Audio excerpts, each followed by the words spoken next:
Caros irmãos e irmãs em Cristo, quem vos fala é Dom Pedro Cunha, bispo diocesano da Campanha.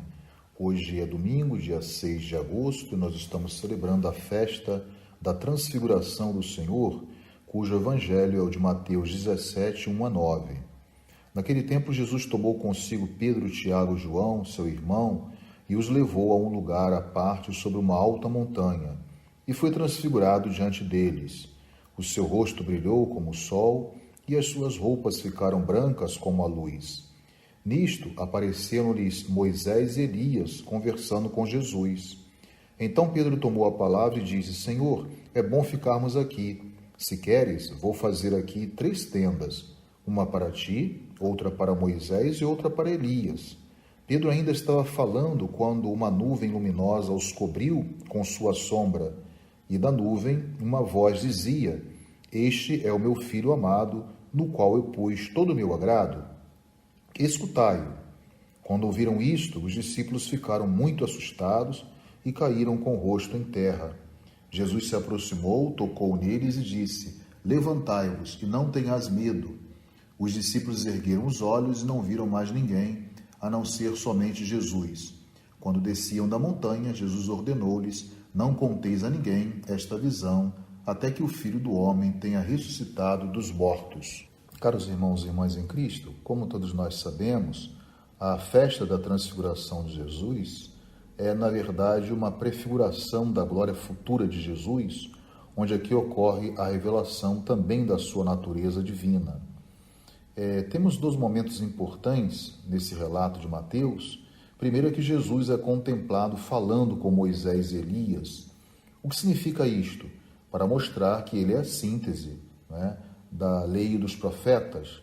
Ele é o ponto culminante de tudo aquilo que a lei no Antigo Testamento e os profetas disseram.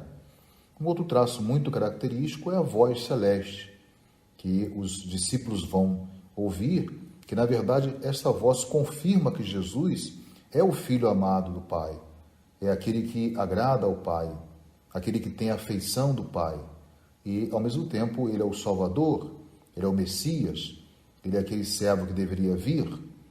Então, após Jesus ter feito alguns anúncios sobre a paixão, os discípulos então não compreenderam.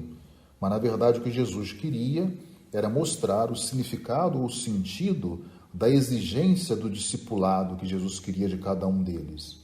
Então, anunciada essa transfiguração, em que nós podemos ver Jesus na sua dupla dimensão de glorificado e ao mesmo tempo Filho amado de Deus, temos esse momento final. Ela indica também o momento final da história, mas que a preocupação pela segunda vinda de Cristo, ela é um exercício profético do presente.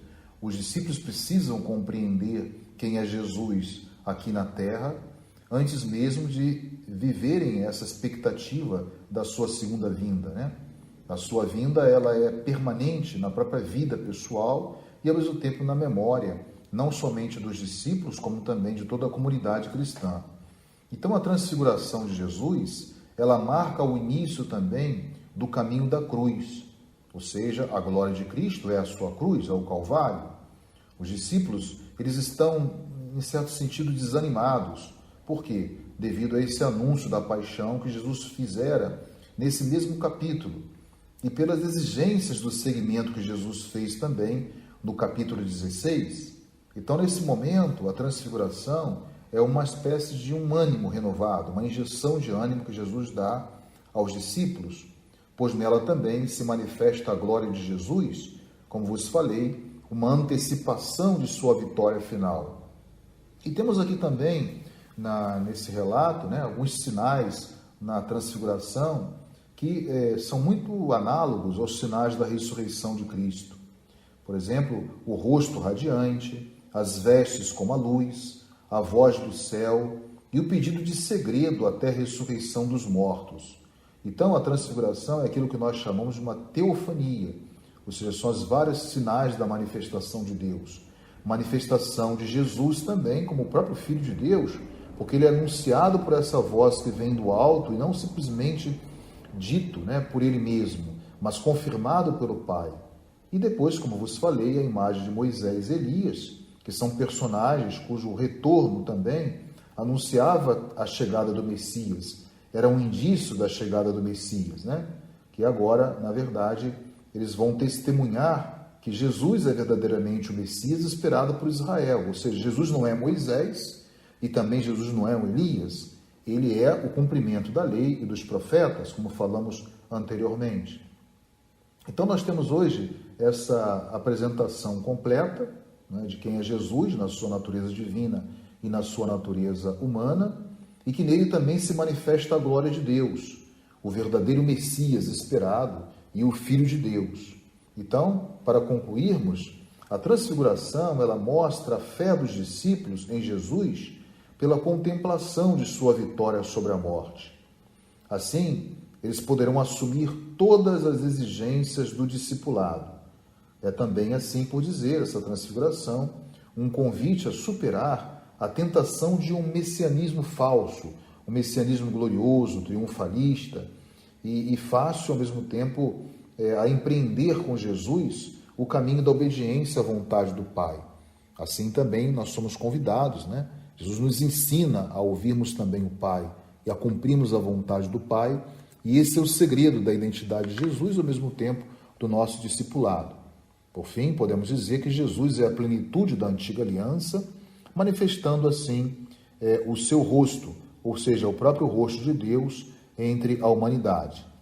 Hoje também a igreja está celebrando e abrindo ao mesmo tempo o mês vocacional, onde vamos celebrar as várias vocações dentro da igreja, neste ano também vocacional para a Igreja do Brasil. E hoje nós somos chamados a rezar por todos os padres, é o dia do padre, recordando a importância do ministério ordenado. E assim também vamos rezar por todos os padres da Igreja do Brasil e do mundo, pedindo que eles possam realizar um ministério sempre fecundo, sendo a imagem de Cristo bom pastor no meio do seu rebanho. Louvado seja nosso Senhor Jesus Cristo, para sempre seja louvado. O Senhor esteja convosco, Ele está no meio de nós. Seja bendito o nome do Senhor, agora e para sempre. A nossa proteção está no nome do Senhor, que fez o céu e a terra. Por intercessão da Virgem do Carmo e dos nossos beatos Padre Victor e Inha Chica, abençoe-vos o Deus Todo-Poderoso, Pai e Filho e Espírito Santo. Tenham todos um abençoado domingo.